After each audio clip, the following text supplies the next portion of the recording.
رب اشرح لي صدري ويسر لي امري واحلل عقدة من لساني يفقهوا قولي رب زدني علما وارزقني عملا سبحانك لا علم لنا الا ما علمتنا انك انت العليم الحكيم.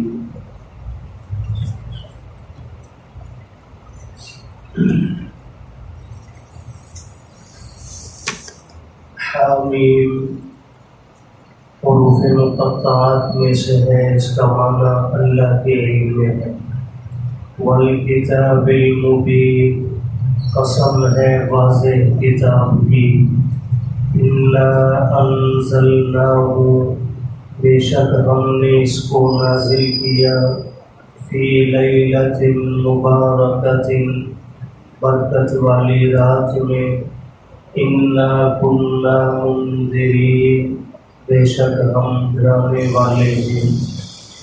فیہا یفرق، اس رات میں الگ کیے جاتے ہیں. کل امر حکیم، تمام حکمت والے حکم.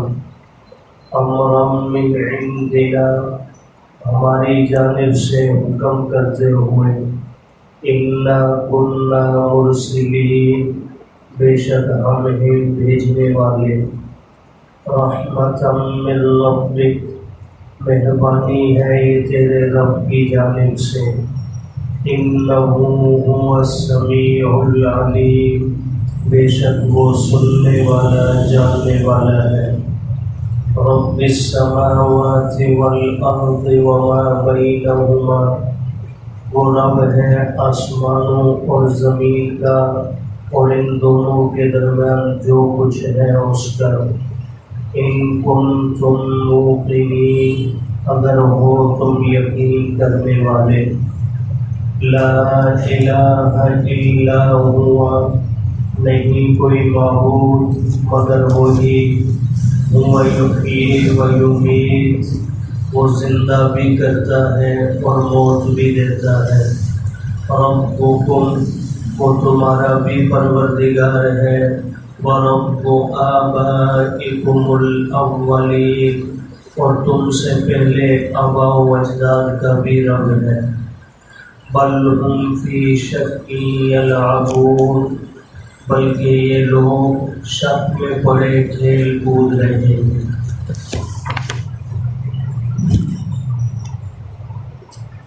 سورہ دخان مکی سورتوں میں سے ہے. اس سورہ مبارکہ کا نام اسی کی آیت نمبر 10 میں آنے والے ایک لفظ دخان سے لیا گیا ہے. دخان عربی زبان میں دھواں کو کہا جاتا ہے. دھواں ایک آگ ہے جو دنیا کے اندر آگ سے بھی نکلتا ہے، اور بسا اوقات بارشیں نہ ہونے کی وجہ سے خشکی جب پیدا ہو جاتی ہے تو اس وقت بھی ایک دھوئیں کی کیفیت پیدا ہو جاتی ہے. لیکن جس دخان کا یہاں سورہ مبارکہ میں ذکر موجود ہے وہ قرب قیامت میں واقع ہونے والا دھواں ہے، جو قیامت کی ایک نشانی کے طور پر ہے.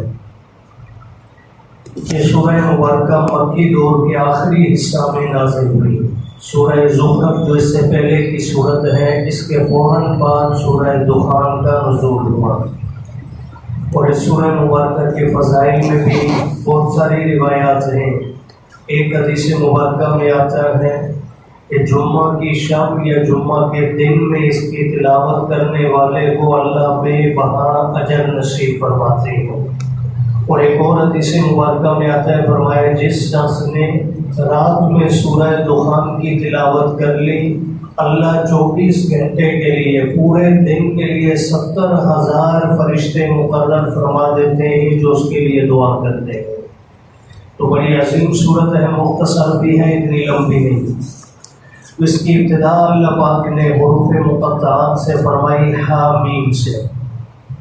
اور ایک پہلے بھی ذکر کیا جا چکا ہے، قرآن مجید میں 7 صورتیں ایسی ہیں جن کی ابتدا اللہ نے حامیم سے فرمائی ہے. انہیں حوامیم سبع بھی کہا جاتا ہے. 7 حامیم والی صورتیں، ان کے مضامین ملتے جلتے ہیں سب کے. تو اس سورہ مبارکہ کے اندر بھی اللہ نے قرآن مجید کی حقانیت اپنی توحید، نبی کریم صلی اللہ علیہ وسلم سمیت انبیاء کی رسالت اور آخرت کا ذکر فرمایا ہے۔ تو ابتدائی آیات میں قرآن مجید کی فضیلت اللہ نے ذکر فرمائی، اور اس کے بعد آگے چل کر اللہ نے اپنی چند صفات بیان فرمائی ہے۔ تو فرمایا حامیم حروف مقطعات میں سے ہے، ان کے متعلق راجح قول یہی ہے کہ ان کا معنی صرف اللہ کے علم میں ہے، اللہ نے یہ راز کسی پر نہیں کھولا۔ والکتاب المبین، یہ وہ تسمیہ ہے، قسم ہے روشن کتاب کی، واضح کتاب کی، قرآن مجید مراد ہے۔ تو یہ بھی قرآن مجید کی عظمت ہے کہ اللہ خود قرآن مجید کی قسم اٹھا ہے، اور قسم اٹھانے کے بعد آگے جو بات بیان فرمایا انا انزلناہ، بے شک ہم نے قرآن کو نازل کیا۔ اس میں مشرکین مکہ کا جواب بھی آ گیا۔ وہ کہا کرتے تھے کہ معاذ اللہ حضور علیہ السلام نے یہ خود بنا رکھا ہے، تو اللہ فرما رہے حضور نے نہیں بنایا بلکہ اس کو ہم نے نازل کیا ہے۔ فی لیلۃ مبارکۃ، برکت والی رات میں۔ اس سے کون سی رات مراد ہے؟ اس میں دو قول مفسرین کے ملتے ہیں۔ ایک بعض حضرات کا قول ہے، ان کا کہنا یہ ہے کہ شعبان المعظم کی 15ویں شب، جسے ہمارے ہاں شب برات کہا جاتا ہے، یہ بعض حضرات کی رائے یہ ہے کہ یہاں لیلہ مبارکہ سے مراد 15ویں شعبان کی رات ہے، اور وہ حضرات استدلال کرتے ہیں اگلی آنے والی آیت کریمہ سے، جس میں اللہ فرما رہے ہیں کہ اس رات کے اندر حکمت والے سارے کام تقسیم کر دیے جاتے ہیں۔ تو ان کے بقول 15ویں شعبان میں اللہ پاک آنے والے سال کے رزق کے جتنے احکام ہیں، اسی طرح تقدیر کے متعلق زندگی، موت، اولاد دینا، اولاد لینا، یہ سارے معاملات اللہ تقسیم فرما دیتے ہیں، فرشتوں کے حوالے کر دیتے ہیں۔ تو اس لیے وہ حضرات فرماتے ہیں یہاں لیلہ سے مراد لیلہ مبارکہ سے لیلۃ شعبان کی 15ویں جو ہے شب ہے، یعنی شب برات ہے۔ لیکن جمہور حضرات کی رائے یہ ہے کہ یہاں لیلہ مبارکہ سے مراد لیلۃ القدر ہے، یعنی رمضان المبارک کے اخیر عشرہ کی 7 راتوں میں سے کوئی ایک رات، 21، 23، 25، 27، 29 میں سے۔ اور ان حضرات کی تائید دو باتوں سے ہوتی ہے۔ ایک تو اللہ پاک نے اسی لیلہ مبارکہ کی وضاحت پارہ نمبر 30 میں سورۃ القدر میں فرما دی، انا انزلناہ فی لیلۃ القدر۔ تو یہاں لیلۃ القدر واضح لفظوں میں فرما دیا، اور ظاہر بات ہے لیلۃ القدر رمضان کی رات ہے، نہ کہ شعبان کی رات، یہ واضح ہے۔ اور قرآن مجید میں پارہ نمبر 2 میں اللہ نے فرمایا شہر رمضان الذی انزل فیہ القرآن، کہ رمضان کا مہینہ ہے جس میں قرآن نازل کیا گیا، اور رمضان میں جو رات ہے وہ شب برات نہیں ہے، وہ لیلۃ القدر ہے۔ تو جمہور کی رائے یہ ہے کہ یہاں لیلۃ القدر مراد ہے۔ اور ایک تیسری بات بھی ان حضرات کی تائید میں ہے کہ اللہ نے 4 بڑی آسمانی کتابیں نازل فرمائی، تورات، زبور، انجیل، قرآن مجید۔ تو باقی کی جو 3 کتابیں ہیں ان کا نزول رمضان المبارک میں ہوا ہے۔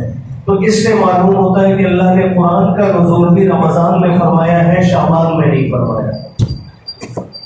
تو فرمایا انا انزلناہ فی لیلۃ مبارکۃ، کہ بے شک ہم نے اس کو نازل کیا برکت والی رات میں، یعنی جمہور کے مطابق لیلۃ القدر میں۔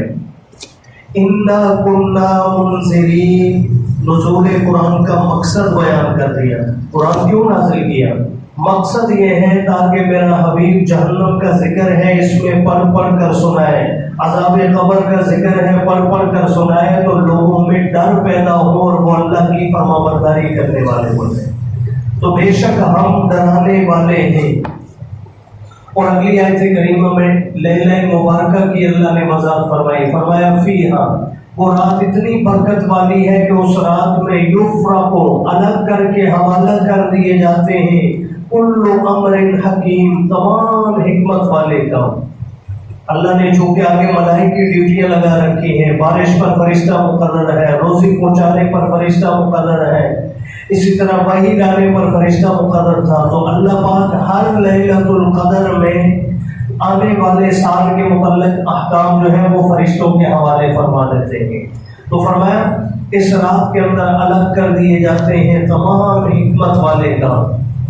بعض حضرات نے حکیم بمانا محکوم لیا ہے، یعنی وہ تمام کام جن کا اللہ فیصلہ فرما دیتے ہیں وہ سارے کے سارے فرشتوں کے حوالے ہو جاتے ہیں۔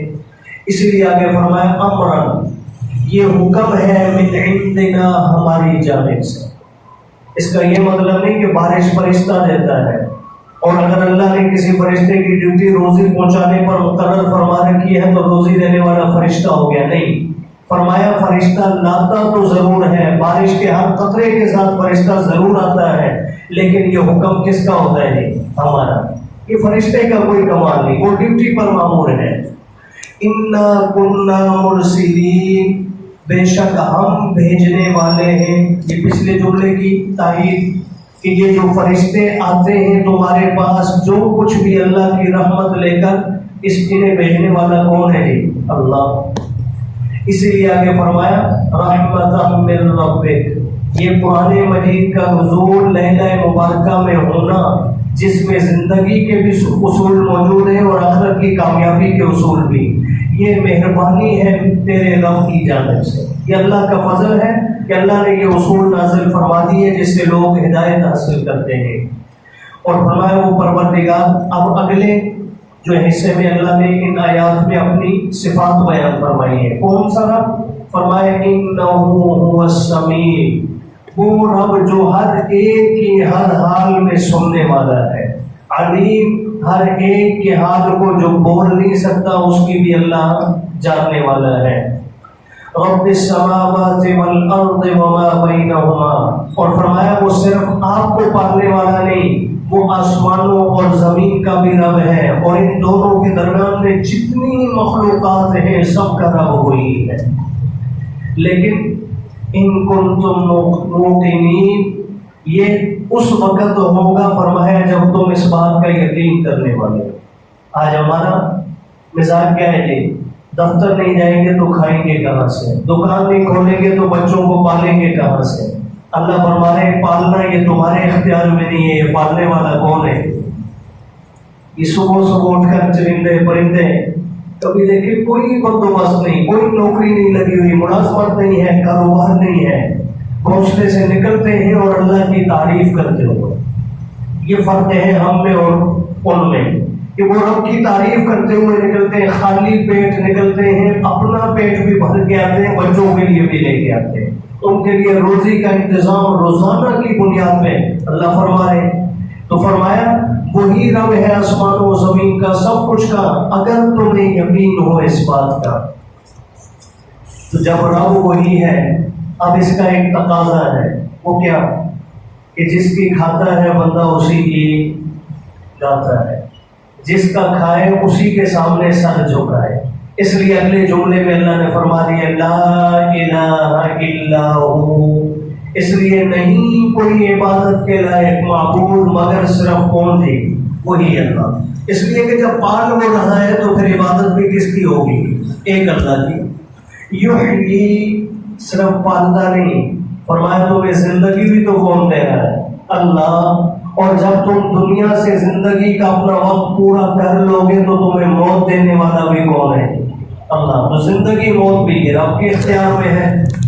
آگے مزید فرما دیا ربکم، وہ تمہارا بھی رب ہے، وَرَبُّ آبَائِكُمُ الْأَوَّلِينَ، تم سے پہلے جتنے تمہارے آباء و اجداد گزر چکے سب کا پالنے والا کون ہے؟